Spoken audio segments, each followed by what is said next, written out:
welcome to New Game Plus. I'm Tim. I'm joined by Jason this week. Yes, you are. We haven't got Don or Kirsty with us, which is unfortunate. But what we do have, Australia, just give yourselves a big pat on the back. We have a brand new set of metadata retention laws. Yes. They're going to do jack crap for terrorism. They're going to do jack crap for stopping child abuse. But man, if you're in the anti-piracy world, you just got given Christmas twice. Fantastic. Yes. Well done, Australia. Give yourselves a big, big clap on that one. And of course, if you don't know what Jason is talking about, it is metadata retention. And we had a very good interview with Scott Ludlam a while back on the show. And it's on our YouTube, so you should really check it out. Yeah, and get educated on it. Yeah, because look, despite my self-righteous carrying on, it is something you need to be aware of. And it's not good. It's not very good at all. It's a waste of money, waste of time, waste of resources. But that's hopefully the sad news out of the way. Yes, but we do have some good things. We do. This week we've got Final Fantasy Type 0. Which is looks very, very cool. But we also have Bloodborne, which you're far more interested in. Yes, it looks very, very good. Very much so. Big PS4 exclusive. It's been a while. From Software is back. Yes. We get to finally put our hands onto a game that has so much hype surrounding it. Correct. Yeah, we've also got from Planeswalkers Plus guys go to GP in Auckland. Yep. Liam happened to be over there, so it was great. The Astra A38, which is an awesome set of Bluetooth headphones, but I guess a blast from the past, like from the JFF. Yeah. We have an interview with the director of the Kenshin live action movies. So Shaney's back in a big way. Yes, he is. But first up, our Final Fantasy Type 0 review.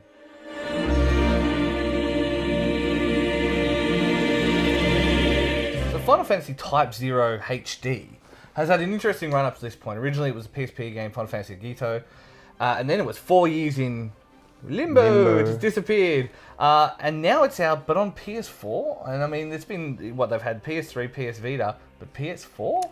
Yeah, like the jump from a handheld to a next-gen console has sort of taken a lot of people off guard, you know, obviously. And the final result that we've gotten is actually kind of mixed. Yeah. Even though it's an HD release, they haven't actually done any balances to the engine, or they've made some very, very minor character changes. Right. And they've added very little new content on top of that. But besides that, they haven't released it on the Vita of all things, which, you know. Which, when it's all said and done, I mean, the Vita corrects a lot of the issues that the PSP had. There's a second stick, the store works way better, the buttons don't break, like your square button doesn't break after 3 hours. Yeah. So a lot of the issues that people had with the PSP are gone in the Vita, and yet they still didn't go with that. They went with the next-gen consoles. They don't even use L2 and R2 on the actual controllers, Yeah. so it's a bit strange. Which is a pity, because it's worth noting that in terms of Final Fantasies, it's probably one of the better ones that's been released in a very long time, and very certainly the best Final Fantasy 13 related title of all. It has a story that uses the same basic lore, so if you've played 13 or you attempted to play 13, then you will get it. It's got the Lassie and Pulse and Focus, and all the terms are used. But this one's got a lot more focus on sort of political intrigue. There's a lot more focus on the psychology of the characters. You actually learn a little bit about your characters, and the lore of the world is a lot better expressed, particularly than the first 13 game, but even the later ones as well.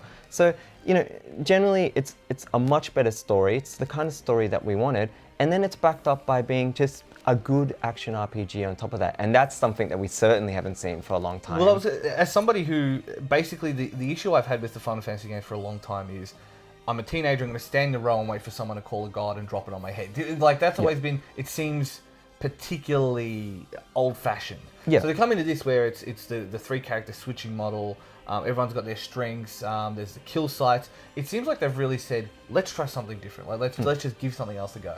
Yeah, that's right. And in doing so, they've helped freshen up the story, but they've made enough references backwards that it's still relevant, it's still Final Fantasy, it's still got everything that you want. So I guess on that note then, with that said, is it a notable addition to Final Fantasy, or is it just a happy sideline that came with a demo for Final Fantasy 15? Look, it's great that they finally released it. It's a game that we all should have played, but as a full price release, it might be pushing it a little bit. Maybe wait a bit. It's definitely worth playing though. Dumb ways to die.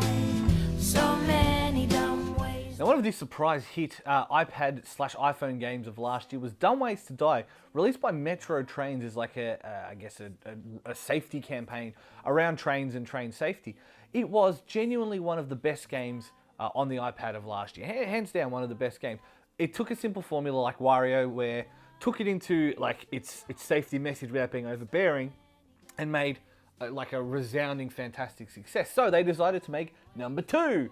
And number 2 has like an Olympics theme. It's basically all the different Olympic events put into some kind of don't die scenario. And again, it sells that message really well. When you move around to different locations, it turns out pretty well in the sense that it will have different safety games in the middle, and that will add a bonus modifier on there. So the more you do it, the more places you change, the more like bonus points you get added on top of it. So as far as gameplay mechanics go, it works. It's a great addition. It adds more games, it adds more scenarios for you to play in. The biggest issue it faces, it has microtransactions, because of course it's a current gen iPad game, so it has to have microtransactions, or it's just not an iPad game. The good thing is you can buy kids mode, which is like $4, and it will mean that you can play unlimited amount of things, no asking for money, yada yada yada. But microtransactions, come on guys. Otherwise, fantastic sequel to the original game, which I love so much.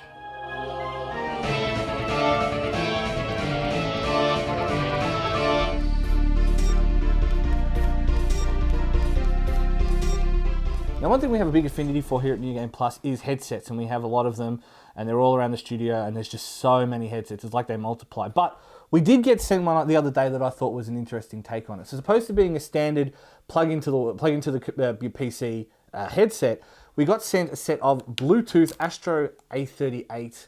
I guess you'd call them headphones, but they do have a microphone in it as well. So maybe a headset, maybe headphone, I don't know. Moral of the story is, the difference between these and your other ones is that they're not quite built for such a hardcore purpose. There's no mix amp in the middle. There's no straight cable connection into your PC itself. They work over Bluetooth, so it's more for your smartphones, your tablets, your notebooks, stuff like that. And I guess the big question comes with it is, how does it sound? Because, I mean, basically that's what the crux of any headphone review should be. The answer is pretty good. There's a caveat to that. Having had a set of the Astro A40s, I am a bit spoiled. I have first gen A40s, and they're pretty damn good. I did have a problem with the cable on that, but that's another thing for another day. But basically, the big thing that these have is the advantage of just being able to put straight on your head. They sync up really easily, just Bluetooth as per standard. I find that they tend not to have great lows. Like high mid comes through pretty well, and I'm not asking for like super duper over the top doof bass, but just something to kind of like crunch. And I think that's the only part of the sound fidelity that lets it down. But of course, it's only going to be as good as the source that it's coming from. So if you're using, one of your streaming services, it sounds fine. But if you are looking for that next level, FLAC kind of connection, well, you wouldn't be buying a set of, Bluetooth headphones anyway. The other big things are telephone calls work fine. I made a fair few of them while I had them to see how it worked and see if there was any problems with that. The only issue I've had so far is with my smartphone. I have a Galaxy Note 2. And I find that when I was using it with the Note 2, it was prone to dropping out. And not all the time, but just enough to be annoying, enough for me to notice it. I use it on my iPad, no problems. I use it on my Surface, no problems. But I used it on my Note 2, and it just seemed to struggle a bit with some of it sometimes. But that said, the Note 2 and Samsung in general are pretty garbage. I'm not going to read your emails, so don't send them. So basically what we have here is a great... I get a different take on that kind of thing. And I used to have a set of creative Bluetooth headphones from maybe 8 years ago, and they were fantastic, and I love them. So for me, I was looking for another set of Bluetooth headphones that worked to purpose. Now, besides the problems I had with dropping out and things like that, they worked for when I was at the gym. They worked for when I was at home playing games. They will work technically as a headset for gaming as well, if that's what you want to do with them. But I think the main focus of these is basically the lifestyle stuff. Listening to music, answering your phone calls, having it all in the one place. The other thing I should mention before I go, battery life. 20 hours of audio play, 15 hours of chat as well, 5 hours to charge. Pretty good battery life. Definitely worth an option if you're looking, definitely worth a look if you're looking for a Bluetooth headset option.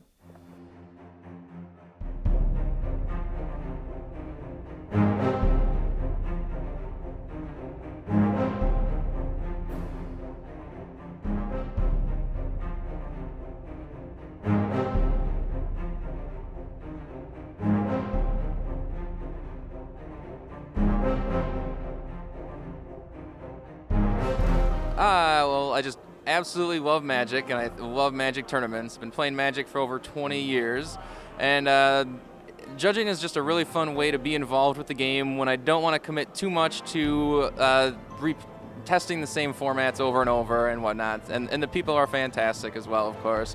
But it's a way to play the game I love and travel the world while helping other people have a great time playing Magic when I don't necessarily want to play at that professional level myself anymore.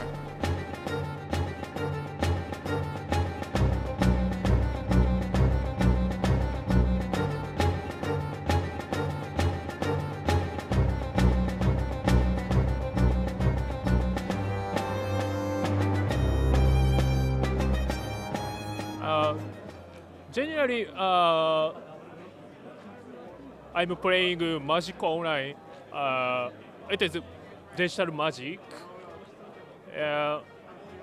So it's like 5 hours per day. If it is pro tour, it is most high level tournament. I prepare for 2 weeks. Go to somewhere, meet other pro players and play testing. One couple of weeks.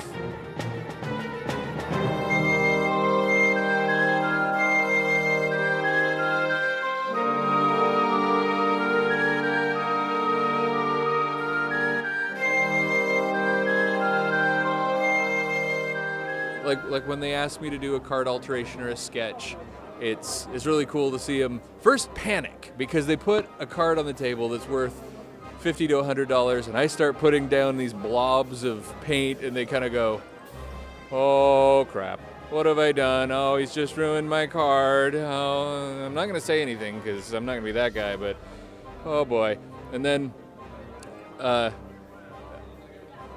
they kind of go through those stages of grief, right? Because then they kind of go, well, it's gone. I'm just going to stand here and wait until whatever, but I'm going to be nice about it. And then I put some lines down and this and that, and usually it kind of comes together in a hurry at the end, and then they just light up and they're super excited and they go crazy and they take pictures and send it to their friends, and their friends come over, and that's tremendously satisfying to see somebody get really excited about something you did for them.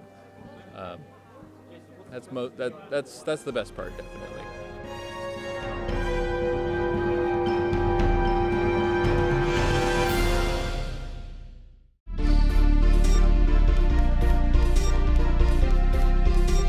I'm here with Keishi Ohtomo, the director of the Kenshin films. I'm just here to ask you a few questions. So the Kenshin is actually a 20-year-old story. How do you think it resonates with fans of the live action, and how did it actually come to mind? So the thing about Kenshin is that he fights with a sword that cannot cut because the blade is facing the wrong way.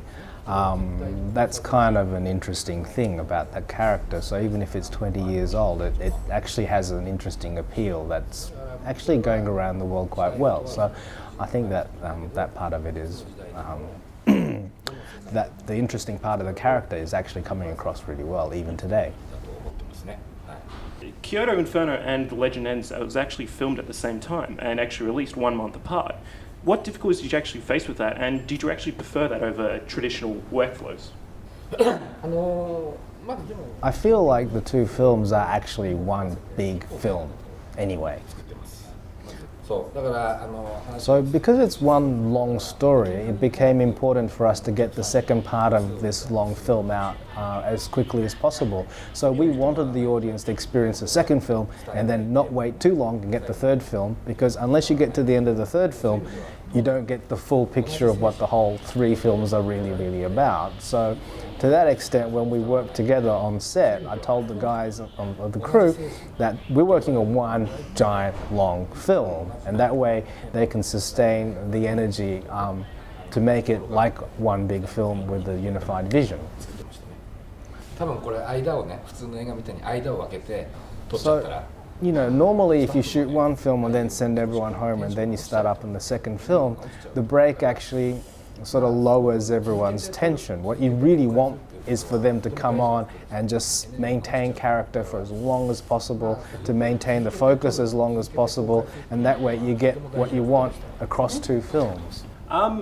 With the fans, they actually love the prequel, Rurouni Kenshin Trust and Betrayal, I believe it's called in English. Is there any plans to bring that actually out to live action? It's hotly desired. There's a lot of anticipation for it, and there's a lot of pressure to do it, and the films are doing well, so there's a lot of enthusiasm to do it. I have discussed it with the star Takeru Sato, so it is on the cards, but it's still too close, having just finished these 2 films, to say one way or the other. It may or may not happen. No problem. We like to end it on a fun question. Favourite character? Shishio. Shishio, absolutely. The dude gets burnt and thrown away and left to die, and he comes back. He's charismatic, he's tough as all nails, and his underlings trust him implicitly. If you're a bloke, you gotta like that guy.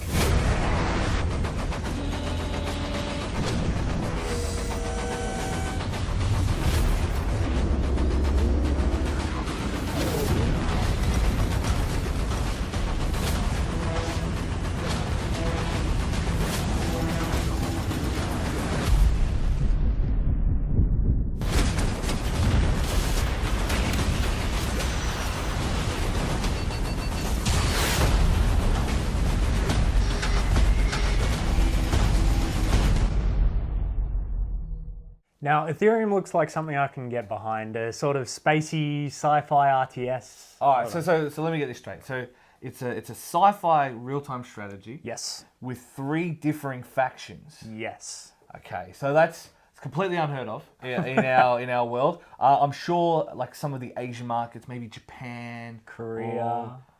No, not Korea. I don't know if that's their kind of game. But no, it does definitely look like it could be. It fill a lot of gaps that StarCraft misses. Yeah, it does follow that same formula, it's looking like. But I don't know, coming off games like Planetary Annihilation, that was very expensive for what it was and didn't really deliver on what it was trying to promise. So, in Molyneux, and I think playing the little bit that I've played, again, I'd love to be better at RTS, but again, I'm bad enough at Dota. So let's be realistic. I'd love to be better, but I think I can see where you're coming from with Planetary Annihilation. It was just, I don't know, kind of felt a little bit Rome 2-y, as in like, they really, really didn't give us much for the money that we paid, did they? Yeah, it certainly did. Yeah. But I don't know, Ethereum's looking good. I'm certainly going to give it a go, and hopefully it does well.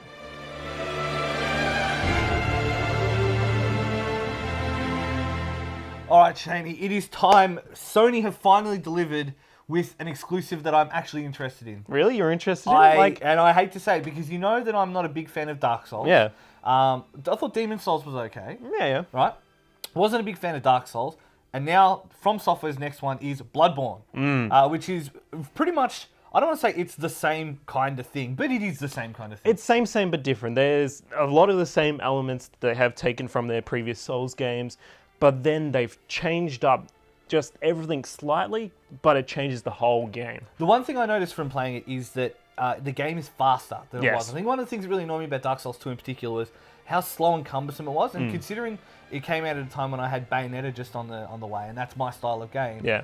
This seems far more my style in the sense that a lot more dodging, a lot more ducking and weaving, as opposed to shielding because you don't actually have a shield. There's literally no shield until you actually get a shitty wooden shield. Nobody even uses it anyway because everything's so much faster. The dodge is actually really, really, really tactile feel to it. Yeah. It feels amazing.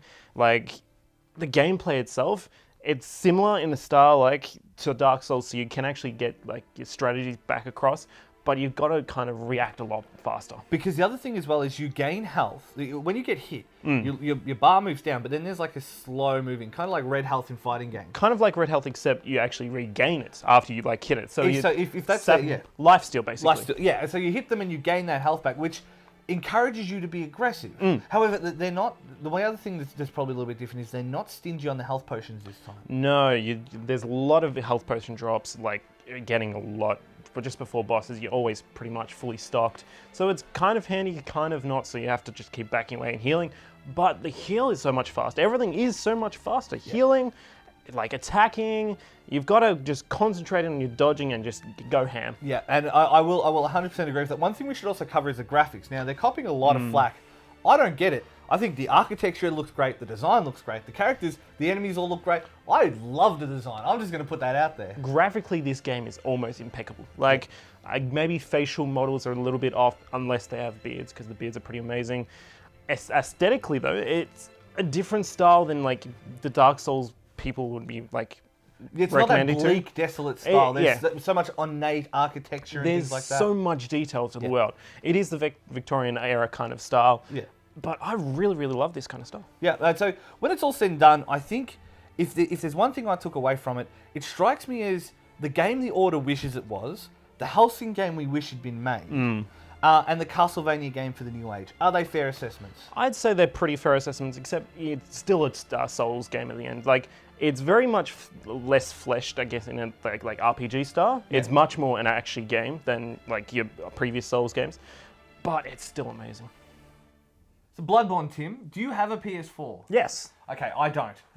So that puts me in not a good place. But like, is it genuinely something that you're keen on? Like, did you play much of the Soul series? I only played bits of it. I wasn't as hardcore fan as everyone else was. It was always quite slow and methodical. Nor was I. And I think that's what I like about this game is it's just like it encourages aggression, and I think you'd need that because if they're trying to approach a different audience than the traditional Dark Souls one. But I think any Dark Souls fan's going to pick up the differences pretty quickly and run with it. Again, the art style as well. Everything is very like gothic. It's not just jump scares or whatever. It's very dark and imposing. It just has a sense of dread in the city that I don't think is conveyed in a lot of games. But there we go. Finally, Sony do it. Takes them 18 months, but they managed to make an exclusive I care about. Yes. I think that's a pretty okay effort. And it'll sell systems, even though they probably didn't need to sell more systems. And let's wait for Metal Gear Solid 5, because that's my one. Timmy, let's wrap this show up. What's on next week? Tell the nice people. Next week, we have Don back with the news, looking at Nintendo and their mobile acquisition. Yeah, well, their mobile partnership. I guess is perhaps the more appropriate term there. We also have Battlefield Hardline. Yep. Some other cool stuff as always. We deliver on the cool stuff. That's what we do, yeah. But is there anything else that people should do if they're fans of the show? They should visit our website, www.newgameplus.tv. You should go to Facebook and Twitter, facebook.com/NewGamePlusTV and at NewGamePlusTV. As well as our Instagram, at NewGamePlusTV. See, he's getting onto it. And youtube.com/NewGamePlusTV. Exclusive videos. Lots of extended cuts, including the Tim Wilson interview last week that was very, very popular. There'll be an extended cut up there for that very, very soon. Also our Twitch channel. There's Twitch streams most nights, so visit our Twitch stream, twitch.tv/NewGamePlusTV. And go watch that Scott Ludlam thing about metadata, like serious. Do it now. Wait till the show is over. It'll be only another 10 seconds, but just do it then. It's well worth it. Yeah. See you guys next week.